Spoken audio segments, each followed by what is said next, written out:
मधुबन के बाबा, मधुबन के बाबा मुरली वाले, आपका क्या कहना, आपका क्या कहना। ओम शांति। आज 11 मई 2025 के अव्यक्त बाप दादा के मधुर महावाक्य हैं, जिसकी रिवाइज डेट है 7 मार्च 2005। मुरली का सार है, संपूर्ण पवित्रता का व्रत रखना और मैंपन को समर्पित करना ही शिव जयंती मनाना है। संपूर्ण पवित्रता का व्रत रखना और मैंपन को समर्पित करना ही शिव जयंती मनाना है। तो चलिए बहुत प्रेम और एकाग्रता से सुनते हैं आज के अव्यक्त बाप दादा के मधुर महावाक्य। आज विशेष शिव बाप अपने शालीग्राम बच्चों का बर्थडे मनाने आए हैं। आप बच्चे बाप का जन्मदिन मनाने आए हो और बाप दादा बच्चों का बर्थडे मनाने आए हैं, क्योंकि बाप का बच्चों से बहुत प्यार है। बाप अवतरित होते ही यज्ञ रचते हैं और यज्ञ में ब्राह्मणों के बिना यज्ञ संपन्न नहीं होता है। इसलिए ये बर्थडे अलौकिक है, न्यारा और प्यारा है। ऐसा बर्थडे जो बाप और बच्चों का इकट्ठा हो, ये सारे कल्प में न हुआ है, ना कभी हो सकता है। बाप है निराकार, एक तरफ निराकार है और दूसरे तरफ जन्म मनाते हैं। एक ही शिव बाप है जिसको अपना शरीर नहीं होता, इसलिए ब्रह्मा बाप के तन में अवतरित होते हैं। यह अवतरित होना ही जयंती के रूप में मनाते हैं। तो आप सभी बाप का जन्मदिन मनाने आए हो कि अपना जन्मदिन मनाने आए हो? मुबारक देने आए हो व मुबारक लेने आए हो? यह साथ साथ का वायदा बच्चों से बाप का है। अभी भी संगम पर कंबाइंड साथ हैं, अवतरण भी साथ है, परिवर्तन करने का कार्य भी साथ है और घर परमधाम में चलने में भी साथ साथ हैं। यह है बाप और बच्चों के प्यार का स्वरूप। शिव जयंती भगत भी मनाते हैं, लेकिन वह सिर्फ पुकारते हैं, गीत गाते हैं। आप पुकारते नहीं, आपका मनाना अर्थात समान बनना। मनाना अर्थात सदा उमंग उत्साह से उठते रहना, इसलिए इसको उत्सव कहते हैं। उत्सव का अर्थ ही है उत्साह में रहना। तो सदा उत्सव अर्थात उत्साह में रहने वाले होना सदा है या कभी कभी है? वैसे देखा जाए तो ब्राह्मण जीवन का श्वास ही है उमंग उत्साह। जैसे श्वास के बिना रह नहीं सकते हैं, ऐसे ब्राह्मण आत्माएं उमंग उत्साह के बिना ब्राह्मण जीवन में रह नहीं सकते। ऐसे अनुभव करते हो ना? देखो, विशेष जयंती मनाने के लिए कहाँ कहाँ से दूर दूर से भाग कर आए हैं। बाप दादा को अपने जन्मदिन की इतनी खुशी नहीं है जितनी बच्चों के जन्मदिन की है। इसलिए बाप दादा एक एक बच्चे को पदम गुणा खुशी की थालियां भर भर के मुबारक दे रहे हैं। मुबारक हो, मुबारक हो, मुबारक हो। बाप दादा को आज के दिन सच्चे भक्त भी बहुत याद आ रहे हैं। वह व्रत रखते हैं एक दिन का और आपने व्रत रखा है सारे जीवन में संपूर्ण पवित्र बनने का। वह खाने का व्रत रखते हैं तो आपने भी मन के भोजन, व्यर्थ संकल्प, नेगेटिव संकल्प, अपवित्र संकल्पों का व्रत रखा है। पक्का व्रत रखा है ना? तो ये डबल फॉरेनर्स आगे आगे बैठे हैं, ये कुमार बोलो, कुमारों ने व्रत रखा है? पक्का? कच्चा नहीं? माया सुन रही है, सब झंडियाँ हिला रहे हैं ना, तो माया देख रही है कि झंडियाँ हिला रहे हैं। जब व्रत रखते हैं पवित्र बनना ही है, तो व्रत रखना अर्थात श्रेष्ठ वृत्ति बनाना। तो जैसी वृत्ति होती है वैसे ही दृष्टि कृति स्वतः ही बन जाती है। तो ऐसा व्रत रखा है ना? पवित्र शुभ वृत्ति, पवित्र शुभ दृष्टि। जब एक दो को देखते हो तो क्या देखते हो? फेस को देखते हो या भ्रिकुटी के बीच चमकती हुई आत्मा को देखते हो? कोई बच्चे ने पूछा कि जब बात करना होता है या काम करना होता है तो फेस को देखकर ही तो बात करनी पड़ती है, आंखों की तरफ ही तो नजर जाती है। तो कभी कभी फेस को देखकर थोड़ा वृत्ति बदल जाती है। तो बाप दादा कहते हैं कि आंखों के साथ साथ भ्रिकुटी भी तो है, तो भ्रिकुटी के बीच आत्मा को देख बात नहीं कर सकते। अभी बाप दादा सामने बैठे बच्चों की आंखों में देख रहे हैं या भ्रिकुटी में देख रहे हैं, मालूम पड़ता है किसी को? साथ साथ ही तो हैं। तो फेस में देखो, लेकिन फेस में भ्रिकुटी में चमकता हुआ सितारा देखो। तो ये व्रत लो, लिया है लेकिन और अटेंशन दो। हमने लिया ना व्रत की मैं आत्मा हूँ, तो बाबा कहते हैं बच्चों ने लिया भी है, लेकिन अब इस पर अटेंशन देनी है। आत्मा को देख के बात करना है कि आत्मा आत्मा से बात कर रहा है, आत्मा देख रहा है, तो वृत्ति सदा ही शुभ रहेगी। और साथ साथ दूसरा फायदा है, क्या फायदा है कि जैसी वृत्ति वैसा वायुमंडल बनता है। वायुमंडल श्रेष्ठ बनाने से स्वयं के पुरुषार्थ के साथ साथ सेवा भी हो जाती है, तो डबल फायदा है ना। तो ऐसी अपनी श्रेष्ठ वृत्ति बनाओ, जो कैसा भी विकारी पतित आपकी वृत्ति के वायुमंडल से परिवर्तन हो जाए। ऐसा व्रत सदा स्मृति में रहे, स्वरूप में रहे। तो आजकल बाप दादा ने बच्चों का चार्ट देखा, अपने वृत्ति से वायुमंडल बनाने के बजाय कहीं कहीं कभी कभी दूसरों के वायुमंडल का प्रभाव पड़ जाता है। कारण क्या होता है कि बच्चे रूरियान में बहुत मीठी मीठी बातें करते हैं, कहते हैं कि इनकी विशेषता अच्छी लगती है, इनका सहयोग बहुत अच्छा मिलता है, लेकिन विशेषता प्रभु की देन है। ब्राह्मण जीवन में जो भी प्राप्ति है, जो भी विशेषता है, वो सब प्रभु प्रसाद है, प्रभु की देन है। तो दाता को भूल जाए और लेवता को याद करे। प्रसाद कभी किसी का पर्सनल गाया नहीं जाता है, प्रभु प्रसाद कहा जाता है, फलाने का प्रसाद नहीं कहा जाता है। तो सहयोग मिलता है, अच्छी बात है, लेकिन सहयोग दिलाने वाला दाता तो नहीं भूले ना। तो पक्का पक्का बर्थडे का व्रत रखा है, वृत्ति बदल गई है। संपन्न पवित्रता, ये सच्चा सच्चा व्रत लेना, वो प्रतिज्ञा करना। चेक करो, चेक करो कि बड़े बड़े विकार का तो व्रत रखा है, लेकिन छोटे छोटे उनके बाल बच्चों से मुक्त हैं, ये चेक करना है हमको। तो बाबा कहते वैसे भी देखो, जीवन में प्रवृत्ति वालों का बच्चों से ज़्यादा पोते दोतरे से प्यार होता है, माताओं का प्यार होता है ना। तो बड़े बड़े रूप से तो जीत लिया, लेकिन छोटे छोटे सूक्ष्म स्वरूप में वार तो नहीं करते। कौन? हमारे विकार। तो जैसे कई कहते हैं कि आसक्ति नहीं है लेकिन अच्छा लगता है, ये चीज़ ज़्यादा अच्छी लगती है लेकिन आसक्ति नहीं है, तो विशेष अच्छा क्यों लगता है? तो चेक करो कि छोटे छोटे रूप में भी अपवित्रता का अंश तो नहीं रह गया है, क्योंकि अंश से कभी वंश पैदा हो सकता है। कोई भी विकार, चाहे छोटे रूप में चाहे बड़े रूप में, आने का निमित्त एक शब्द का भाव है।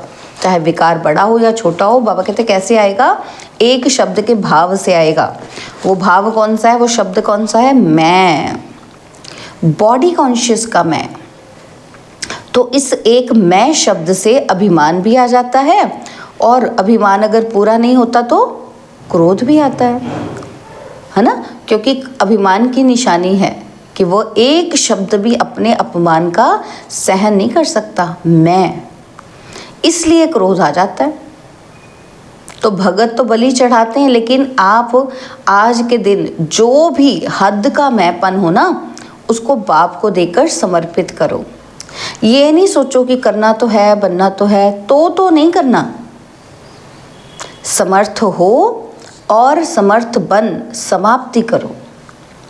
ये कोई नई बात नहीं है। कितने कल्प, कितनी बार संपूर्ण बने हो, याद है? ये कोई नई बात नहीं है।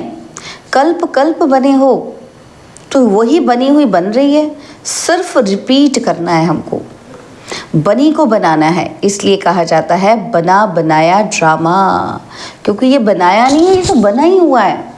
बना हुआ है, सिर्फ अभी रिपीट करना है, अर्थात बनाना है हमको। तो बताओ फिर मुश्किल है कि सहज है? तो बाप दादा समझते हैं कि संगम युग का वरदान है सहज पुरुषार्थ। इस जन्म में सहज पुरुषार्थ के वरदान से 21 जन्म सहज जीवन स्वतः ही प्राप्त हो गए।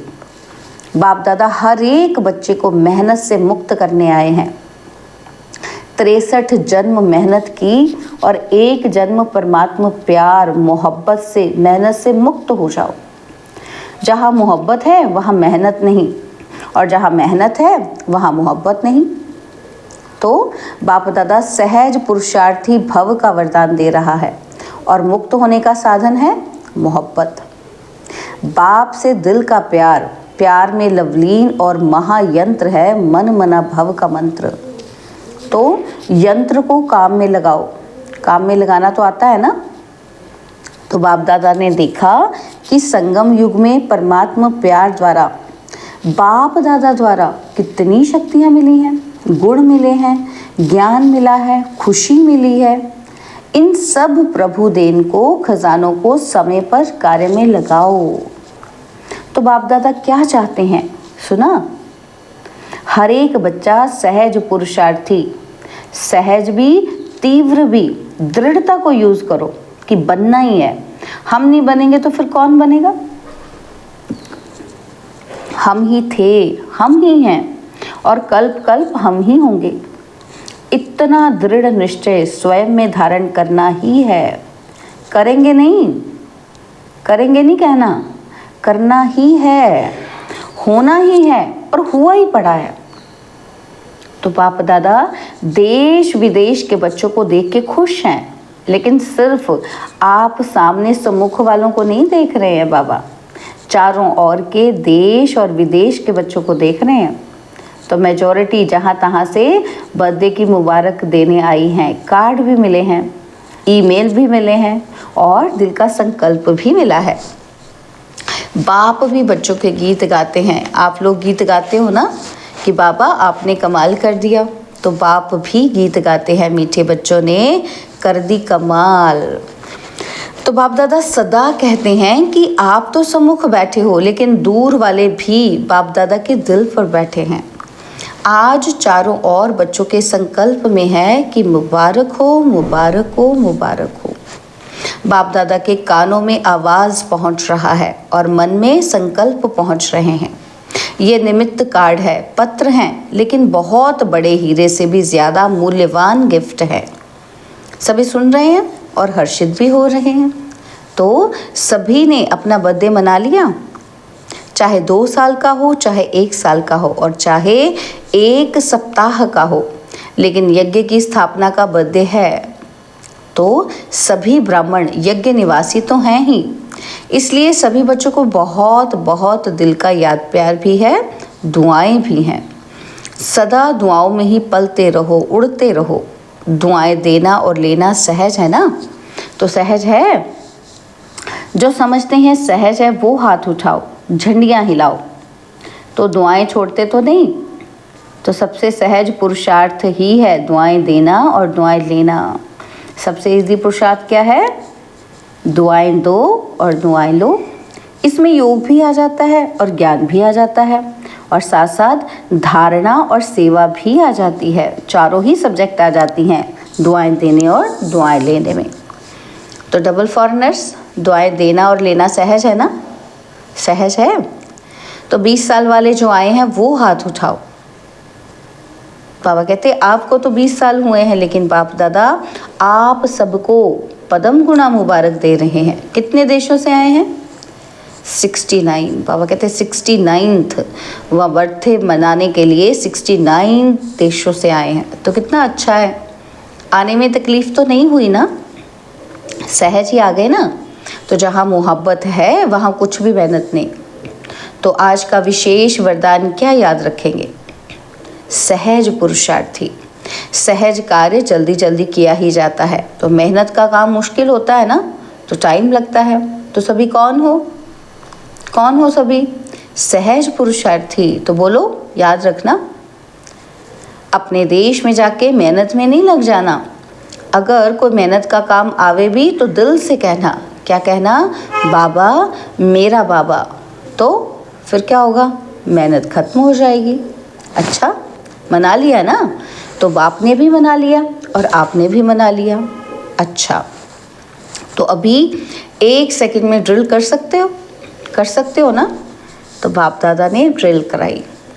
चारों ओर के सदा उमंग उत्साह में रहने वाले श्रेष्ठ बच्चों को, सदा सहज पुरुषार्थी संगम युग के सर्व वरदानी बच्चों को, सदा बाप और मैं आत्मा इसी स्मृति से मैं बोलने वाले मैं आत्मा सदा सर्व आत्माओं को, अपने वृत्ति से वायुमंडल का सहयोग देने वाले ऐसे मास्टर सर्वशक्तिवान बच्चों को बाप दादा का याद, प्यार, दुआएं, मुबारक और नमस्ते।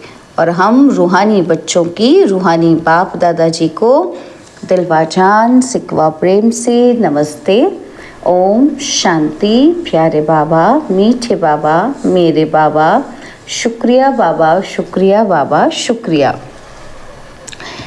तो बाबा डबल विदेशी बड़ी बहनों से बात कर रहे हैं। तो बाबा ने कहा कि सभी ने मेहनत अच्छी की है, ग्रुप बनाया है ना, तो मेहनत अच्छी की है और यहाँ वायुमंडल भी अच्छा है, संगठन की भी शक्ति है, तो सबको रिफ्रेशमेंट अच्छी मिल जाती है और आप निमित्त बन जाते हो। अच्छा है। दूर दूर रहते हैं ना, तो संगठन की जो शक्ति होती है वह भी बहुत अच्छी है। इतना सारा परिवार इकट्ठा होता है तो हर एक की विशेषता का प्रभाव तो पड़ता ही है। अच्छा प्लान बनाया है, बाप दादा खुश हैं, सबकी खुशबू आप लेते हो, वह खुश होते हैं, आपको दुआएं मिलती हैं। अच्छा है। यह जो सभी इकट्ठे हो जाते हो ये बहुत अच्छा है, आपस में लेन देन भी हो जाती है और रिफ्रेशमेंट भी हो जाती है। एक दो की विशेषता जो अच्छी पसंद आती है उसको यूज़ करते हैं, इससे संगठन अच्छा हो जाता है, ये ठीक है। तो सेंटरवासी भाई बहनों से बाबा बात कर रहे हैं, उस पर बैनर लिखा हुआ है प्रेम और दया की ज्योति जगा कर रखेंगे। तो बाबा कहते बहुत अच्छा संकल्प लिया है, अपने पर भी दया दृष्टि और साथियों के ऊपर भी दया दृष्टि और सर्व के ऊपर भी दया दृष्टि। ईश्वरीय लव चुंबक है, तो आपके पास ईश्वरीय लव का चुंबक है। किसी भी आत्मा को ईश्वरीय लव के चुंबक से बाप का बना सकते हो। तो बाप दादा सेंटर पर रहने वालों को विशेष दिल की दुआएं देते हैं कि जो आप सभी ने विश्व में नाम बाला किया है, कोने कोने में ब्रह्मा कुमारी का नाम तो फैलाया है ना। और बाप दादा को बहुत अच्छी बात लगती है कि जैसे डबल विदेशी हो वैसे डबल जॉब करने वाले हो। मेजॉरिटी लौकिक जॉब भी करते हैं तो अलौकिक जॉब भी करते हैं। और बाप दादा देखते हैं कि बाप दादा की टीवी तो बहुत बड़ी है ना, तो ऐसी बड़ी टीवी यहाँ नहीं है।